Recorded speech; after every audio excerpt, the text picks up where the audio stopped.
Hi guys, I'm Kasha. Welcome to the channel and welcome as always to our coffee times while we discuss books and horror. And today I'm bringing you my wrap up for the November Evil A Thon.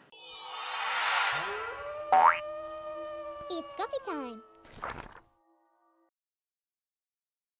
So this year, as always, I had 10 different prompts. 9 of them are books and 1 of them is a movie. So we're here today to talk about the books. And I did manage to read 8 and I started the 9th book. So I consider that a win, you know, in my world, because I tend to be a busy person. Because I have too many jobs, too many hobbies. So 8 books and started already the 9th one is pretty good for me. So we are here today to talk about the books that I have managed to read for the Evil A Thon. And normally I do my wrap-ups from the lowest to the highest rating, but today I am just gonna go through the prompts and let you know which book I read for every single prompt. So today we're gonna do it a little bit different. Let's start with the first prompt, The Needle Pit. For that prompt I chose 5 Survive by Holly Jackson because this is a book that I had on my radar that I really wanted to read, and especially wanted to read it before Yalk, and I did manage to finish it before meeting Holly Jackson, and I was really excited because this ended up being one of my favorite YA thrillers that I have ever read. This is one of those thrillers that kept me guessing and kept me a little bit like at the edge of my seat, and I think that is why I really enjoyed it, because it's not one of those thrillers that when you're getting to the end and things are starting to get revealed, you kind of are like, yeah, I already knew, let's just get it going, let's finish it. Like, you're still so invested at the very end, and that is when you know that you have a good thriller on your hands. 18-year-old Red is traveling together with some of her friends in an RV, and they are traveling, going to spend spring break with friends and party, and everything is going great until they get lost and they get stranded in the middle of nowhere. They were trying to follow their GPS, but somehow they ended up getting lost because they lost the GPS signal. They didn't know exactly where they were going. It was the middle of the night, so the roads were a little confusing for them, and they ended up taking a wrong turn. And they end up having a flat tire. So because the service is not working, nobody can use their phones for GPS, to call the police, to call somebody to help them with the flat tire. And so they're trying to fix the flat tire. But we realize soon enough, or our characters realize, that there is a sniper targeting them. What the sniper wants, they don't know, but apparently one of them has a secret, and the sniper wants that secret. So the main mystery is who has a secret, what is that secret, and why is this stranger, this sniper, willing to kill them to get that secret. They have exactly 8 hours to reveal the secret, to confess, and I love that the book is divided in every single hour, so you're kind of counting down the hours, knowing that we're getting close to the point where everybody might get killed if nobody ends up confessing. I think by creating that kind of division between the hours, the author really managed to bring us a lot of tension and suspense. And we all know what happens when humans are put under pressure. The darkest side of all of us always comes out. This was full of twists and turns. It keeps the reader engaged. It is bloody when it has to be, and I had such a fun time with it. I cannot believe it's taken me this long to read a book by Holly Jackson. It's funny because I bought A Good Girl's Guide to Murder, and I've had that book sitting on my Kindle for a couple years and I never read it, and I need to get to that trilogy ASAP, especially now that the TV show is gonna come out as well. So lucky enough, I have not been spoiled for that trilogy, so I think it's probably going to be one of the first things that I read in 2024. For The Bathroom Trap, I selected the book Holy by Stephen King. My copy is downstairs because I'm currently reading it. And I'm only like 100-something pages into the book, so this is the one that I did not finish for the Evil A Thon. And currently I am unsure if I should rage quit because this book is truly pushing my boundaries. I have never in my life DNF'd a Stephen King book, and at times I kind of wish that it was not Stephen King, because maybe I would have DNF'd it. The thing is, this book has two different timelines. We have Holly in the present time that is investigating a case of a missing person. And then we have the perspective of two kidnappers that are kidnapping teenagers. And so you kind of follow both timelines, knowing that at some point they're probably gonna, you know, merge together. I'm really loving the perspective from the kidnappers. I think it's such fun to read from their perspective, and I know there's a lot of secrets and things that still need to be revealed about these people and why are they doing what they're doing. But then when you get to Holly's perspective, every single page mentions several times COVID, masks, vaccinations, all of these things, and I have nothing against a character having a political stance and talking about what they think. I think it's completely valid, and it doesn't matter in which position you're in, doesn't matter what you believe it's true or what you don't believe it's true, because it's the character and the character's beliefs. So I am okay with that, and I also don't mind if in a book COVID comes up or masks come up or vaccinations come up. Like, I don't mind at all. But it is the fact that it is in every single paragraph. Every single time it needs to be mentioned. And I don't know why. It's getting so annoying. Like, I get it. I get it. Stop it. I got it the first 300 times that you talked about this. And I know that Holly is concerned about certain things, and I know Holly's point of view in all of these. You don't have to keep reminding me every single line. And it's annoying me, because I also don't want to hate Holly as a character, because I really like her, but it's getting really annoying. And it's sounding a lot like propaganda, and it's really annoying. So I think for the first time in your life, you guys, you're gonna see me raging a little bit about a Stephen King book. This is something that's never happened before, but I guess there's always a first time for everything. For Angel Trap, I decided to read episode 13 by Craig DeLuey, and I have to say that I think this is a very good, very solid horror book that has that kind of paranormal investigation, kind of reality TV take on things. I thought it was really well done. I would say this is an interesting book that reminded me a little bit of The House of Leaves in certain ways, but it's also a book that has a lot of sci-fi in it, which I also really appreciated. Fade to Black is a very successful TV program in which we have, you know, your typical ghost hunters that go and investigate paranormal activity in different buildings, and it is led by Matt and his wife Claire, together with other people, other crew members that help them with the recording and everything. And they have, you know, now the privilege of filming in the Holy Grail of paranormal investigators. That is a paranormal research foundation, which is a building that is about to be like demolished, but there's a lot of history and background to the place that make people believe it's truly haunted. Some people that have went to investigate there have mysteriously disappeared, so everybody's really excited to have access to that location right before it gets demolished. I really enjoyed the mixed media aspect of the book and how the chapters were divided in like video log entries and diaries from the characters themselves. I think that kept the pacing of the book interesting, and it didn't get too repetitive thanks to that. The chapters also were not too long, so I think it really helped the pacing, which is one of the things that really makes paranormal investigation books a little bit dragging to me, and I felt like this one didn't give me that feeling that it was dragging so much as other paranormal investigation books did. And I guess one of the things that I did not enjoy so much was Claire as a character. I thought she was really annoying, and I didn't understand or maybe liked some of her decisions and positions.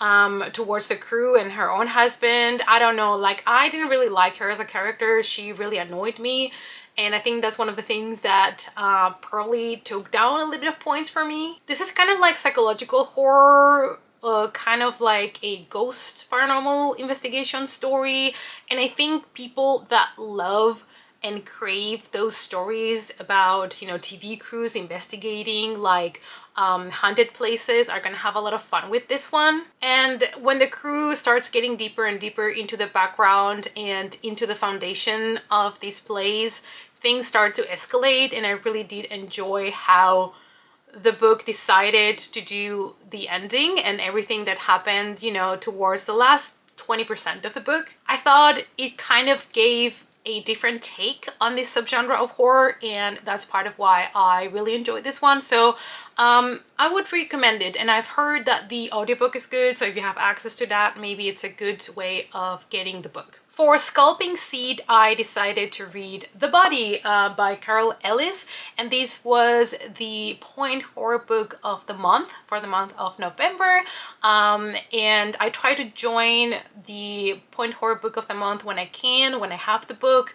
And I'm so glad that I joined this month, because this book was one of my favorites so far from the point horror books, and I think it's because it truly felt like more of an adult book at times. It felt almost like a whodunit story from Agatha Christie. It was more about the mystery and kind of trying to unravel what happened, and it didn't really have annoying teenagers in this one, so I think that's why I enjoyed it a lot more than others. It also kind of reminded me to The Only One Left by Riley Sager, which was such a weird connection that my brain made. But we follow Melanie. She has been hired to read books out loud for Lisa. So Lisa was in an accident, and because of something that happened to her, she had a really bad fall, and she's now stuck on a wheelchair and she is unable to speak. So the family decided to hire somebody to read books to her, to entertain her a little bit, try to make her a little bit happier. And Melanie starts to dig deeper into the mystery of Lisa's fall, and if it was an accident or not. And of course, the more she starts digging, the more she's putting herself in danger. And I really enjoyed this one. I thought even though some things were kind of clear where it was gonna go, it was still intriguing and interesting. I love the mystery, I love the reveal, and like I said, it felt like a more mature or adult version of a point horror. So I really recommend it if you guys love those kind of whodunit mysteries. For Shotgun Carousel, I read The House in the Woods by Yvette Fielding, and this is the first book on what is so far a trilogy. The last book just came out this year, so I was really excited to get to book one finally, and I really enjoyed it. It follows a group of friends on Halloween night, and they want to do something like creepy. They want to do something special for Halloween night, so they lie to their parents and they go to an abandoned house in the middle of the woods that is supposed to be haunted, and they have the wonderful idea to play the Ouija board in the house, because why not? Place that is supposed to be haunted, playing Ouija board there, what could go wrong, right? So what goes wrong is that actually they make a connection with a ghost and they run home scared, but the ghost seems to have followed them home, or something evil seems to have attached to them. And so we follow them as they are trying to figure out what kind of evil is targeting them, what kind of ghost might be attached to them, and how to get rid of it. I really enjoy that there is an adult figure in this book that is kind of helping the kids, and that adult has a lot of kind of like inventions that he has done himself to try to connect with the world of the dead, and I thought that was a lot of fun. But I was a little bit underwhelmed by the kind of like the storyline. I thought it was very basic for me, and also I don't think the book was truly creepy. I think it was more about a heartwarming friendship and solving a mystery, helping someone more than a truly scary book, but that maybe is just me. I know it's middle grade. I know it's not supposed to be really intense or anything at all like that, but I have read other middle grades that have a higher scary content, and this one was none of them, sadly, but I still enjoyed it. For Death Mask, I decided to read Tastes Like Candy by Ivy Tholen, and I've always been intrigued about this book because this cover is fantastic, chef's kiss, and it's always been pitched as a fun slasher, and it also takes place in a carnival, so I was like, yes, I'm gonna love this book. And honestly, I had a lot of fun with it, and the deaths were so brutal and so disturbing. I mean, I love them. For me, it's exactly my cup of tea, but this could get a little bit intense for people that are not used to slashers that are truly gory. So everybody in this high school wants to be invited to a senior scavenger hunt that takes place every year, and this year Violet and her friends are the lucky ones that were invited. So they decide to do it this year instead of at the high school where it normally takes place every year. They decide, let's change things up. Let's go to the carnival, let's break in there in the middle of the night and play the scavenger hunt game there. Probably not the best idea, but you know, at least we have such a good scenario where this takes place. Like, I understand why the author decided to do it in a carnival, because it gave us so many amazing options for hiding spots, for kills, for props, and it was a lot of fun. So when the girls break into the carnival, they decide to split in teams in order to do the scavenger hunt, and soon they will realize that there is a serial killer on the loose that is trying to kill them all one by one.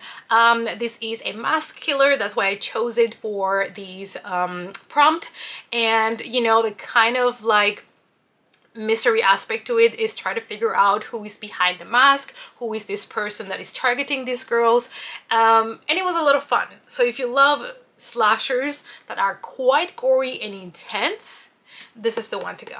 For Laser Color, I chose Into the Drowning Deep by Mira Grant, also known as Shona Maguire.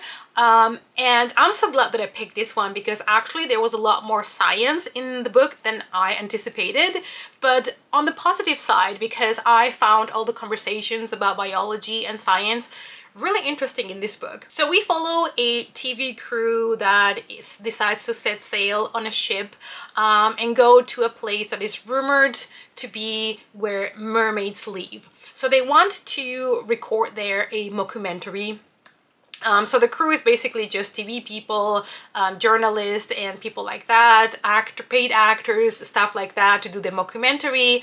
And they actually don't expect to find the mermaids, but then they do. And the mermaids are not exactly friendly. They are actually vicious monsters, and they butcher every single one, every member that is in that ship. So the footage of the killing is released to the public, and you can see people being butchered, and you can see glimpses of the mermaids. So population, as you know, human population is divided. Some people believe that we have finally found mermaids and they are these vicious killing monsters, and other people think that the footage that was leaked is actually fake and this is kind of like special effects. Years later, they decided to send another crew to investigate what happened to that ship and if mermaids are actually real or not. Like, they want to find out once and for all. But this time, instead of sending a TV crew, they decide to send specialists. So they decide to send like scientists, and they decide to send people that are going to be able to protect them with some weapons and security system. They want to be more ready for meeting these mermaids.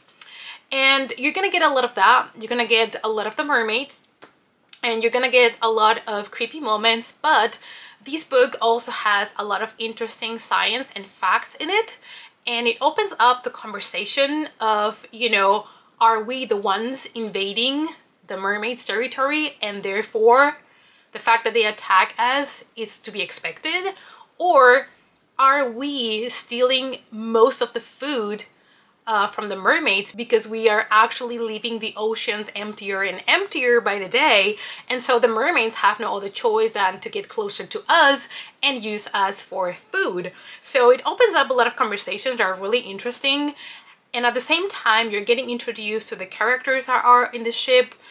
You build kind of relationships with them. I think there are many different characters, but the way the author splits the chapters in the different characters' points of view really lets you get connected to the characters and be able to know who everybody is inside of the ship. I think it was really well done the way she did the characters. I think there are so many good creepy moments. I kind of wish we would have gotten more moments underwater, because those were for me the more intense ones, the ones that had more tension, but nevertheless some of the deaths and some of the attacks were quite gory, and I really enjoyed that. And you know, I really enjoyed this book. It's also one of those that is formatted with like video logs and diary entries or things like that, together with everybody's point of view. So I really enjoyed the way the book was edited, and I'm really glad that I read it. I don't think I've ever read another book that was horror with mermaids, so this probably has been my first, and I really enjoyed it. For public execution, I decided to read Murder Run by John Hunt, because I knew this author was probably going to be really messed up and disturbing, and that's actually what I got. Kyle is very stubborn and he never follows the advice of his brother, but in that night he might as well have followed his brother's advice, because he decided to go out to spend the night in a bar, and he met this girl. Everything seemed to be working fine until he suddenly wakes up the next morning and he has this girl's severed head on his lap. He doesn't remember exactly what happened last night, but he might have been the one that killed this girl. And so he decides to just run for it. He knows police are gonna come for him anytime now, so he just decides to run, which is, you know, why the title is Murder Run. But then the book takes such weird turns, and it turns into such a bizarre story. So you gotta be willing to go in that trip with the author. So I'm not gonna tell you exactly which are the shifts in the story, because that will be spoiling the fun for you. But I can tell you this is very extreme, very gory, very disturbing. I think it's more for people that love Richard Lehman, so you know kind of where you're getting yourself into. The deaths are quite heavy, intense, gory, descriptive. So just putting it out there. And then it just gets worse and worse as you keep going, to the point where you're like, what the actual heck am I reading? Check the trigger warnings, because there is many for this book.